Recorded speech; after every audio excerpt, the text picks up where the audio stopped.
What's that, Skip? Shauno's talking about Supercoach again. Let's go.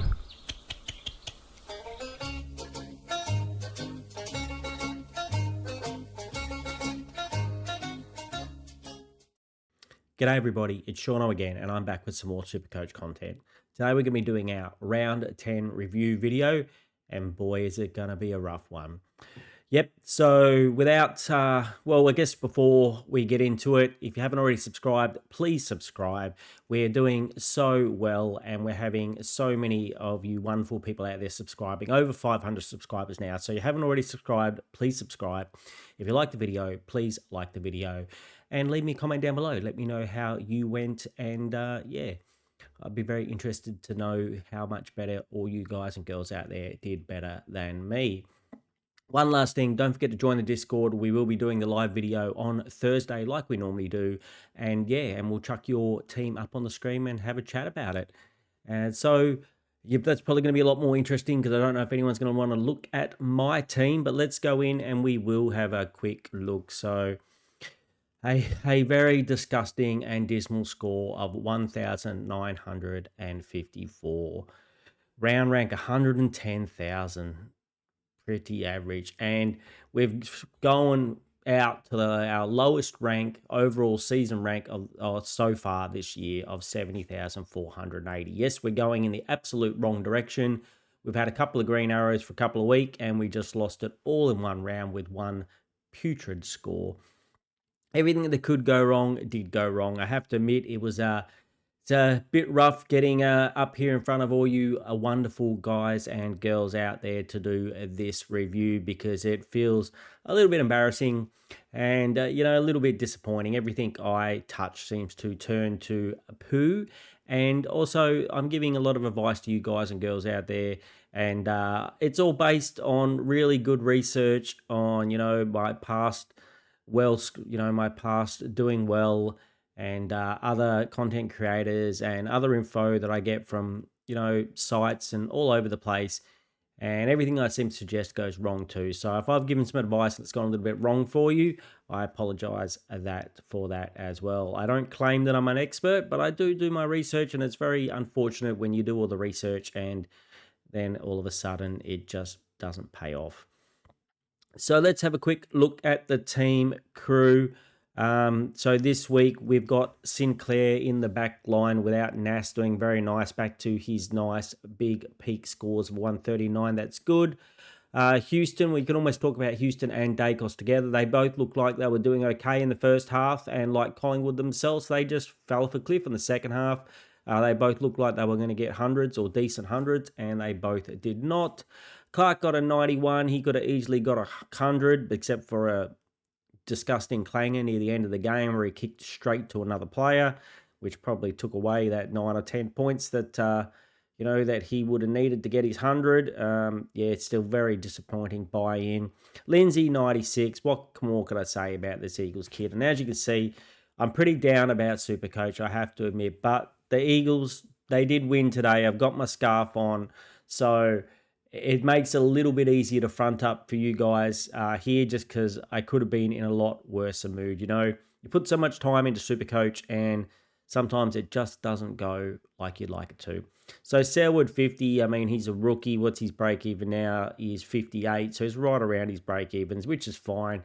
He is a warm body on the field at the moment, which is what we need in defence. Marshall, and we got in Will Edwards, who we were expecting 50s, and he got a 50. So still got a break even of 3, made us a little bit of money, and if we're lucky, maybe he makes us 100k. I'll go through what my trades were when we get to the trades section. Okay, Butters 138. We did not have the vice captain on him, so that would have been nice. We had the vice captain on Bont, who got us an 88. Even the Bont is human. 1 week it's 160, the next week it's 88. Can't do much this year. Dacos 93. Another one of my buy-ins this week, Finn Callahan with a 79. Yes, the Eagles might have won, but there might be some very unhappy people out there in Supercoach world with the Eagles, considering not only did they tag Callahan, they also tagged Whitfield, and they tagged Whitfield with Milan Murdoch, whose score we will see was not that impressive a bit later down in my flex position. So Walsh 79 couldn't deliver two. They won under the new coach, but he certainly couldn't get a decent score. McCluggage 57 wasn't even tagged by them. Didn't even get the Mullen tag. Mullen tag went to a Lockie Neal. He still didn't have a great game, but still not unhappy. I was already penciled him down for a lower score this game. I was hoping not that lower.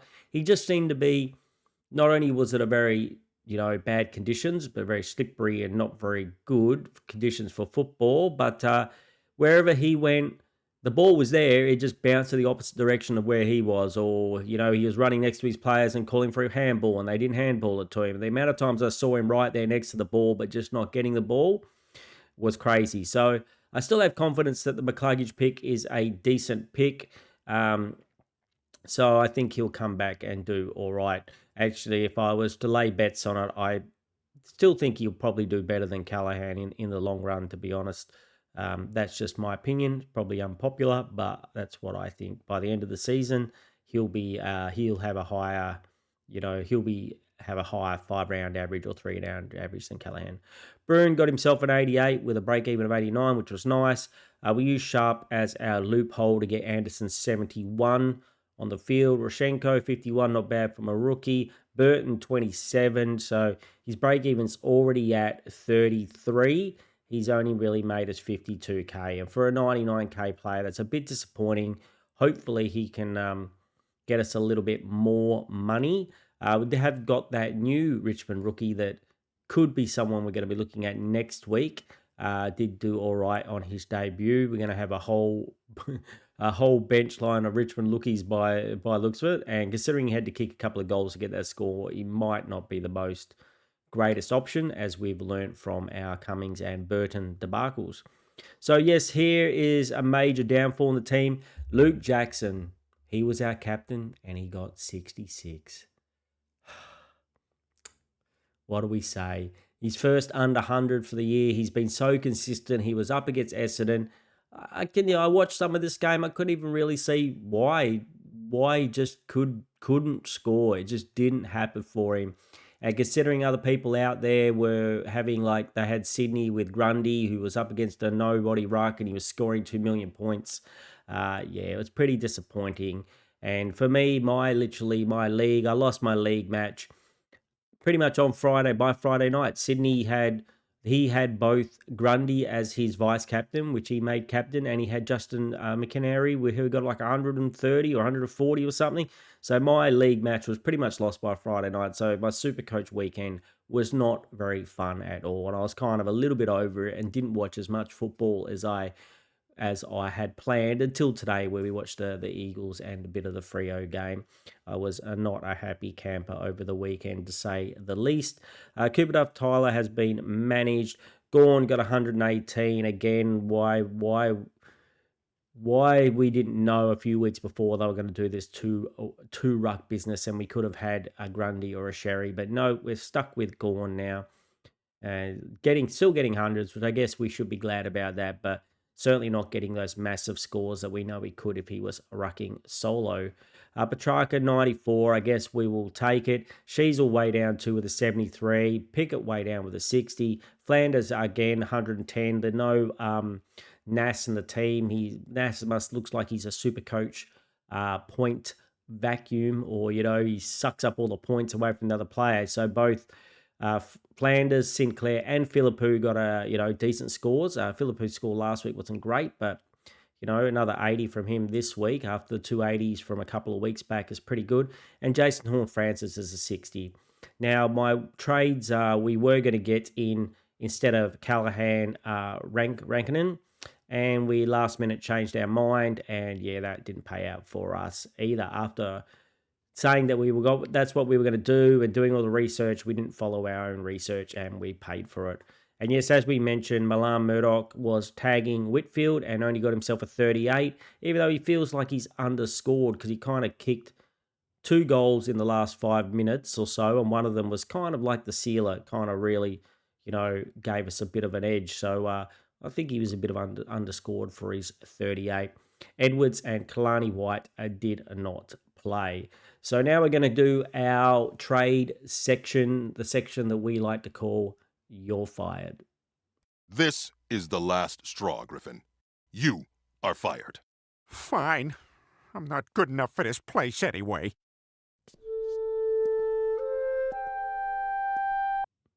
Okay, so last week the trades where we used our last boost, which was disappointing, but didn't have much bench coverage. So we wanted to get a bench, someone who could make us some money. So we got in Edwards, and we got in Finn Callahan, and we got in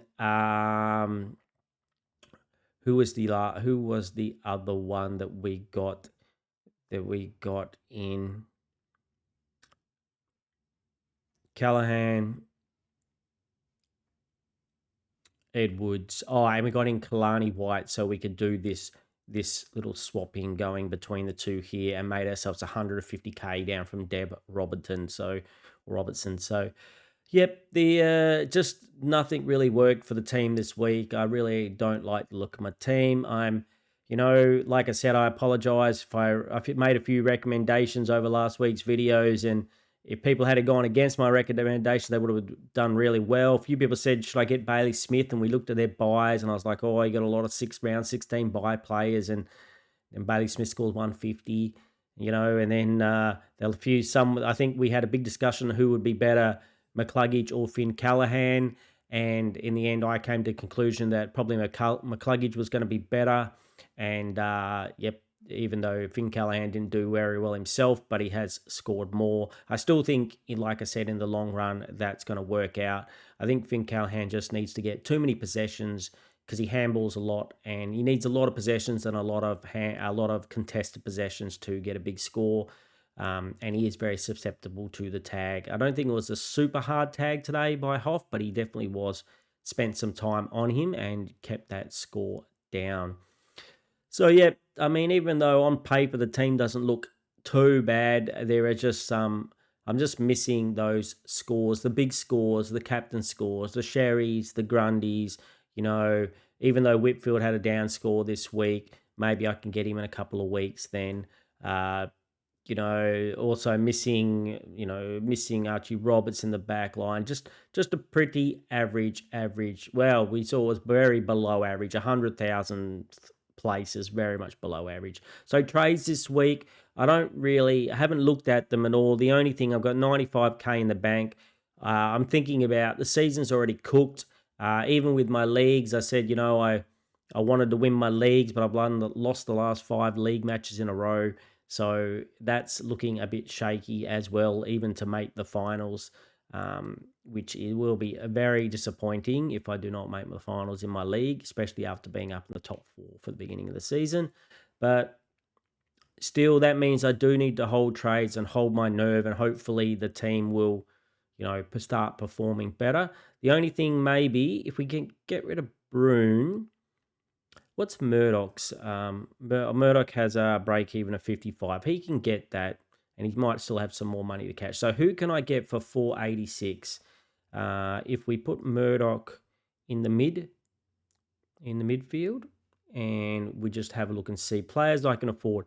Who can I afford for 460? Well, Callum Wilkie actually played after his injury. Maybe he's one I could think about there for the back line.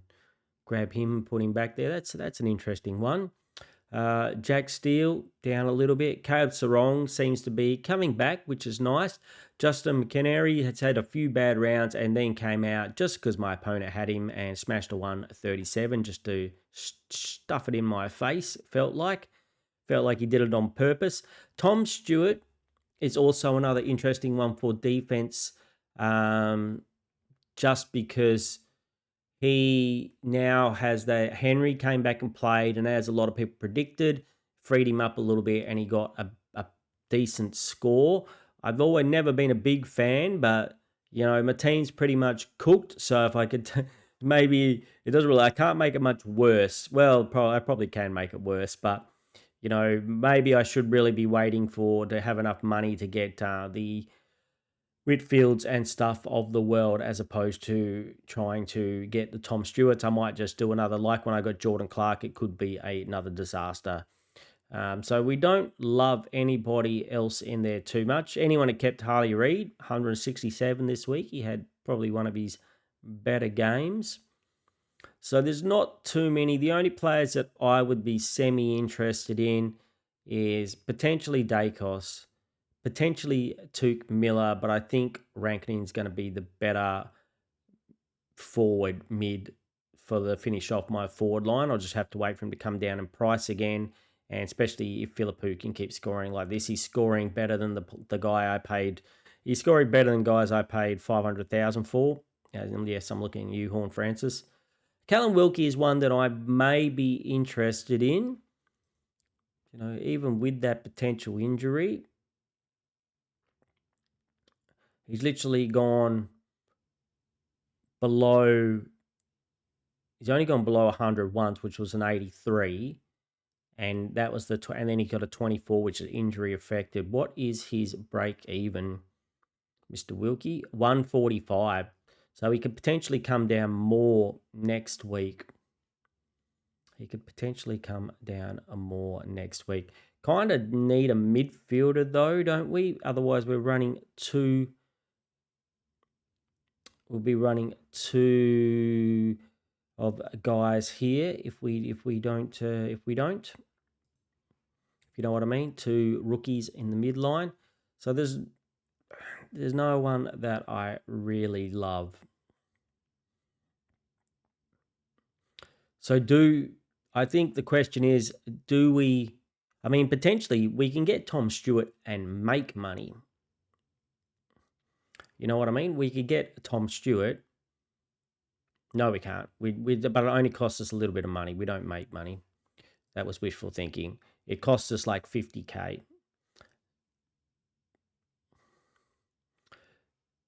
Would we prefer to do that? What's Tom Stewart's record with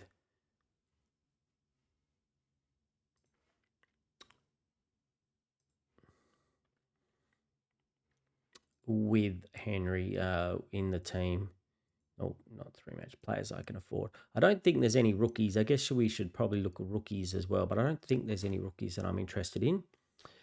Please don't make me try and pronounce that Port Adelaide guy's name. Otherwise, we'll have to get Ralph Wickham out with the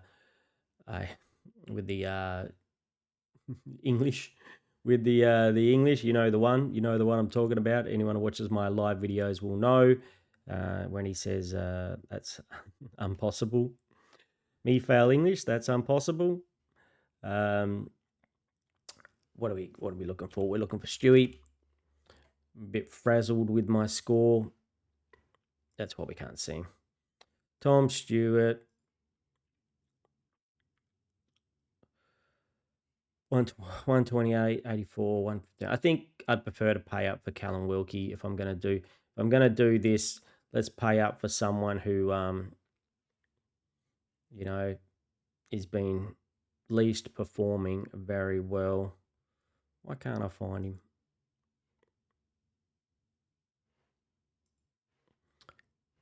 Oh, that's because that says Stewart. That's because I've still got Stewart in there. So we won't go into this very much, crew. I don't think. We're just going to go. Say we did that. And then just do one trade and save a trade. So it'll either be no trades or it'll be one trade. So maybe we just do this. That's what our back line looks like. A little bit better. With a little bit more scoring potential with Wilkie. Like we said, we could wait a week. If we wanted to do no trades this week, we could wait a week because we probably, being the fact that next week it will be the week before round 12, we don't usually want to trade in that week. So potentially still, I think, looks like pretty good scores. We could go there. It does improve the team. It improves the back line a little bit. How well owned is he? The fact that he might be a bit of a pod might help me out a little bit as well if he does decide to go big. Owned in 4% of teams, so not too bad. Anyway, let's just have a quick look though and see, are there any rookies? Now, if you're thinking about a rookie, let me know down there in chat. So we'll go to filters. We'll do less than 3 games. We'll go to cash cows. Who is going to make the most money this week? Well, you're not going to play. Jordan Boyd, 189.